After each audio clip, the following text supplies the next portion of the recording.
Hello friends, तो चलिए आज की स्टोरी स्टार्ट करते हैं। नई माँ का प्यार। यह क्या? माँ की मृत्यु के कुछ समय बाद ही पिताजी नई माँ ले आए। युवा प्रणव का मन इसे स्वीकार नहीं कर पा रहा था। जैसे तैसे कुछ दिन तो ठीक ठाक निकले, फिर पिताजी ही उसे लेकर रोज़ रोज़ उल्हाने देने लगे। प्रणव रोज़ सुबह नौकरी की तलाश में निकलता और देर रात घर लौटता। तंगहाली और निराशा उसे अवसाद का शिकार बनाती जा रही थी। घर में उसका अस्तित्व शून्य होते जा रहा था।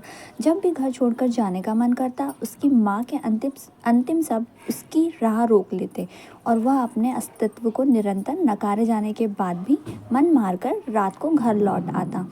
नई माँ प्रिया बेटे प्रणव की इस मनोदशा को समझ रही थी, पर प्रणव को समझाने से हिचकती थी। लेकिन आखिर कब तक अनदेखा करती?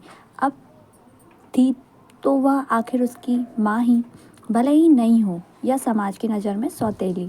अंततः एक दिन उन्होंने प्रणव से खुलकर बात करने की ठानी और अपने पतिदेव को भी इसके लिए सहमत कर लिया।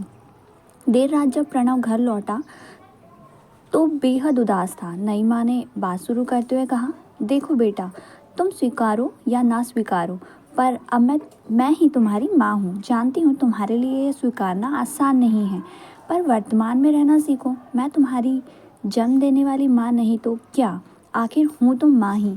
मत कहो मुझे माँ, पर अपनी मनोदशा सुधारो और नौकरी की तलाश में यहाँ वहाँ भटकना छोड़ अपना ही कोई कामकाज शुरू कर लो। तुमने कंप्यूटर का कोर्स किया है, इसी को आधार बनाकर अपना काम प्रारंभ कर लो।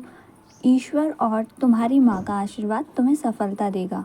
और हाँ, ये मेरे पास 50,000 की नकदी रकम यूं ही पड़ी है, कल ही इससे ज़रूरी सामान खरीद लेना। पड़ोस की शर्मा जी की दुकान मैंने किराए पर ले ली है।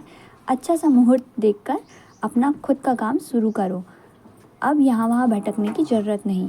यह कहकर नई माँ प्रिया ने प्रणव को पैसे दिए। प्रणव कुछ कह पाता इससे पहले ही माँ प्रिया ने अपनी आंखों से आते आंसुओं को रोका और पलटकर वापस अपने कमरे में जाने का उपक्रम कर दरवाजे की ओट में खड़ी हो गई। उन्हें बच्चे की प्रतिक्रिया का इंतज़ार जो था।